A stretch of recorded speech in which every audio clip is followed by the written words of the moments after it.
మనం చాలాసార్లు వింటూ ఉంటాం ఇతరుల మంచి కోరుకోవాలి అని. అదంతా ఆధ్యాత్మిక విషయం, పుణ్యం వస్తుంది అనుకుంటాం కదా.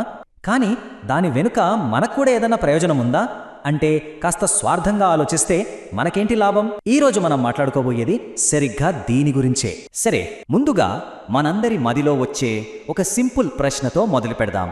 ఆ ప్రశ్న ఏంటంటే, ఇతరులు బాగుండాలని కోరుకుంటే మనకేమొస్తుంది? మనకేంటి లాభం?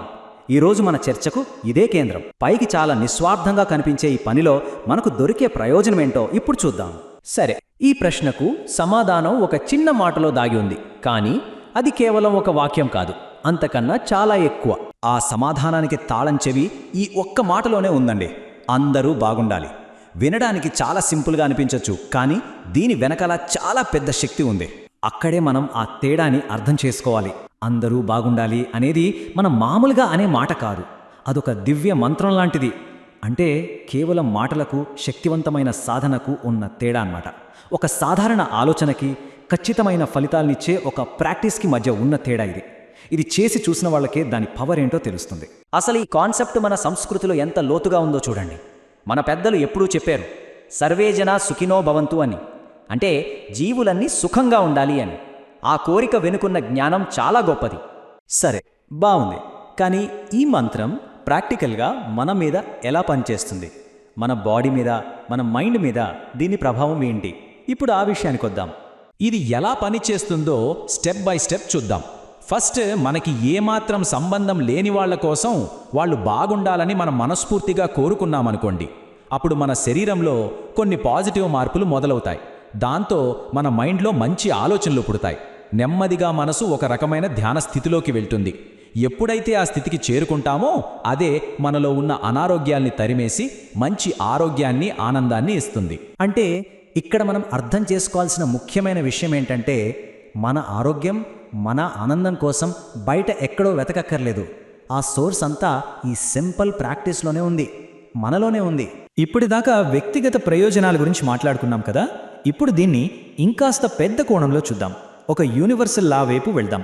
ఇది కేవలం మన గురించి మాత్రమే కాదు. ఇక్కడ ఒక సింపుల్ యూనివర్సల్ ప్రిన్సిపల్ పనిచేస్తోందండి. ఎవరైతే ఈ ప్రపంచం బాగుండాలని కోరుకుంటారో ఆ దివ్య శక్తే, ఆ యూనివర్సే వాళ్ళని చూసుకుంటుంది. ఈ విషయాన్ని మన పెద్దలు ఒక అద్భుతమైన సామెతతో ఎంత బాగా చెప్పారంటే, నలుగురు ఇళ్ళు కట్టుకోవడానికి సాయం చేసినోడిని చెట్టు కింద ఎవరుండనిస్తారు అని. ఆలోచించండి, ఎంత నిజమో కదా. అంటే ఇతరులకు నీడనిచ్చే వాళ్ళకి ఎప్పుడూ నీడ కరువవదు. ఆ దైవిక శక్తి వెనుక ఉన్న లాజిక్ ఇదే. నిజానికి ఆ దైవిక శక్తి అంటే ఎక్కడో ఆకాశంలోంచి ఊడిపడేది కాదు. ఈ లోకానికి కావాల్సింది ఎవరు? నిజాయితీపరులు, నిస్వార్థపరులు, నలుగురి క్షేమం కోరేవాళ్ళు. ఇలాంటి వాళ్ళందరి ఉమ్మడి పాజిటివ్ ఎనర్జీనే ఆ దివ్యశక్తి. దానికి మనం ఏ పేరైనా పెట్టుకోవచ్చు, దేవుడు, ప్రకృతి, యూనివర్స్, ఏదైనా సరే. ఇక ఫైనల్గా ఈ ఫిలాసఫీ మొత్తానికి బేస్ లాంటి ఒక ముఖ్యమైన సూత్రం గురించి మాట్లాడుకుందాం. అదే కర్మ సిద్ధాంతం. కర్మ సిద్ధాంతం అంటే చాలా సింపుల్ అండి.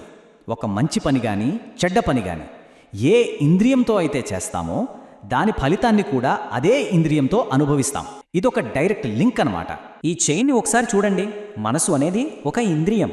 ఆ మనసుతో ఇతరులు బాగుండాలని కోరుకోవడం అనేది మనం చేసే కర్మ. దానివల్ల మనకు కలిగే మంచే కర్మఫలం. మరి దాన్ని ఎవరు అనుభవిస్తారు?